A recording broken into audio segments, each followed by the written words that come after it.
ఇది అక్షరాలుగా నిజం చేసి చూపిస్తా ఉన్నాం.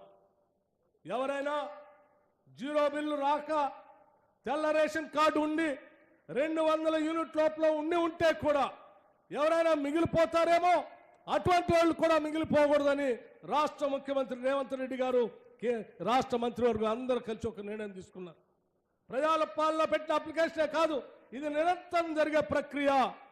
తెల్ల రేషన్ కార్డు ఉండి 200 యూనిట్ లోపల ఎవరికైనా కరెంటు కాల్చుకొని ఉన్నట్టుంటే ఆ 200 యూనిట్ ఉన్నటువంటి వాళ్ళు తిరిగి మండల కార్యాలయానికి ప్రజాపాలన అధికారిగా డిజిగ్నేట్ చేసిన ఆయన దగ్గర పోయి అప్లికేషన్ ఇస్తే చాలు, వెంటనే వాళ్ళు కూడా జీరో బిల్లులో ఇంక్లూడ్ చేసి వాళ్ళకు కూడా జీరో బిల్లు ఇచ్చే కార్యక్రమాన్ని రాష్ట్ర ప్రభుత్వం ప్రకటించింది. పెద్దలందరికీ తెలుసు.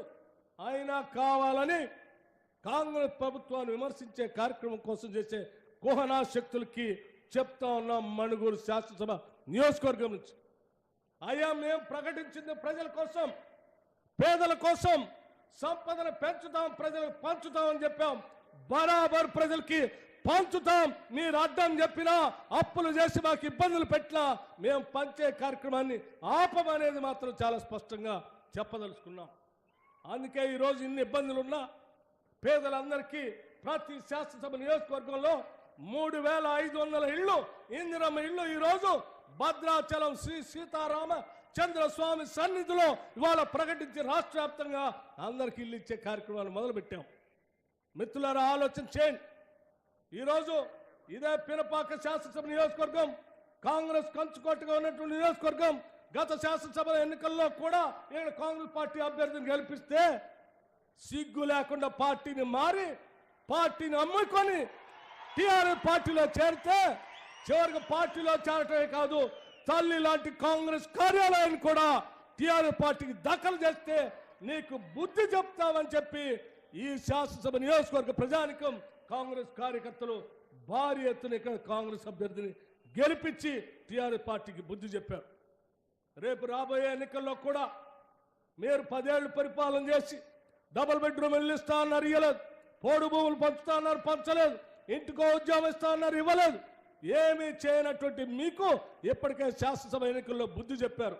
మళ్ళీ చెప్తా ఉన్నాం, మేము మీలా కాకుండా ఇచ్చిన ప్రతి హామీని, ప్రతి గ్యారంటీని అమలు చేసుకుంటూ ముందుకు పోతా ఉన్నాం. రేపు జరగబోయేటువంటి పార్లమెంట్ ఎన్నికల్లో కూడా ఈ మహబూబాబాద్ పార్లమెంటు నియోజకవర్గం నుంచి మన అభ్యర్థిగా, కాంగ్రెస్ పార్టీ అభ్యర్థిగా మాజీ మంత్రులు బలరాం నాయక్ గారు పోటీ చేస్తా ఉన్నారు. అఖిల భారత కాంగ్రెస్ కమిటీ ఇప్పటికే ప్రకటించింది. భారీ ఎత్తున ఈ టీఆర్ఎస్ పార్టీకి బుద్ధి చెప్పేటట్టుగా భారీ ఎత్తున చేయి గుర్తుపైన ఓట్లేసి గెలిపించవలసిందిగా మీ అందరికీ విజ్ఞప్తి చేస్తా ఉన్నాను. మణుగూరు శాసనసభ నియోజకవర్గంలో కానీ, మహబూబాబాద్ పార్లమెంట్ నియోజకవర్గంలో కానీ మేము స్పష్టంగా చెప్పదలుచుకున్నాం, ఇక్కడ ఏ అభివృద్ధి కార్యక్రమం జరిగినా, చివరికి హెవీ వాటర్ ప్లాంట్ తీసుకొచ్చినా, సింగరేణి బొగ్గుబాయిలు వ్యాప్తి చేసినా, లేకపోతే ఇతరత్ర ఏ కార్యక్రమాలు, అభివృద్ధి కార్యక్రమాలు చేసినా కేవలం ఆనాటి కాంగ్రెస్ ప్రభుత్వాల ద్వారా మాత్రమే జరిగింది తప్ప మీరు ఏమీ చేయలేదని చాలా స్పష్టంగా చెప్పగలం. చేయక ఒక భద్రాద్రి పవర్ ప్రాజెక్టు మొదలుపెట్టారు. కలుషితమైనటువంటి సబ్ క్రిటికల్ టెక్నాలజీని తీసుకొనొచ్చు, సూపర్ క్రిటికల్ టెక్నాలజీ వాడాల్సిందని వదిలిపెట్టి రాష్ట్ర ప్రభుత్వం మీద విపరీతమైనటువంటి భారం వేసి ఈ ప్రాంతాన్ని కలుషితమైన చేసేటట్టుగా కట్టినటువంటి భద్రాద్రి పవర్ ప్రాజెక్ట్ రేపొద్దున ఈ రాష్ట్రానికి భారం కాబోతాం. మీరు ఈ ప్రాంత ప్రజలకు మేలు చేయకపోగా ఈ ప్రాంత ప్రజలకు అన్యాయం చేసి ఇంకా తగుదనమ్మా అని చెప్పి కాంగ్రెస్ పార్టీ ప్రభుత్వం మీద తప్పుడు ప్రచారం చేస్తూ ఉంటే కాంగ్రెస్ కార్యకర్తలు చూస్తూ ఊరుకోవటానికి సిద్ధంగా లేరు అని చెప్పడానికే అశేషంగా కదిలి వచ్చిన మీ అందరిని చూస్తూ ఉంటే అర్థమవుతుంది. అందుకే సోదరులారా టీఆర్ఎస్ పార్టీకి, భారతీయ జనతా పార్టీకి బుద్ధి చెప్పి అత్యధిక మెజార్టీతో రాబోయే పార్లమెంట్ ఎన్నికల్లో ఈ రాష్ట్రం నుంచి 12 నుంచి 14 స్థానాల వరకు పెద్ద ఎత్తున గెలిపించుకొని ముందుకు పోదామని చెప్పి మీ అందరికీ నేను సవినయంగా మనవి చేస్తూ, ఇంకా చాలా విషయాలు ఉన్నాయి. ఈ ప్రభుత్వం వచ్చి కేవలం 90 రోజులు కాలేదు. ఈ 90 రోజుల్లోనే మనం సాధించిన, ప్రజల కోసం చేసిన అనేక కార్యక్రమాలు ఉన్నాయి. ఆ కార్యక్రమాలన్నీ కూడా రాష్ట్ర ముఖ్యమంత్రి వర్యులు రేవంత్ రెడ్డి గారు మీకు స్పష్టంగా ఇంకా చాలా వివరించేది ఉంది.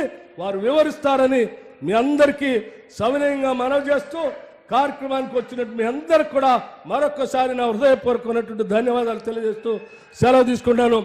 జై హింద్.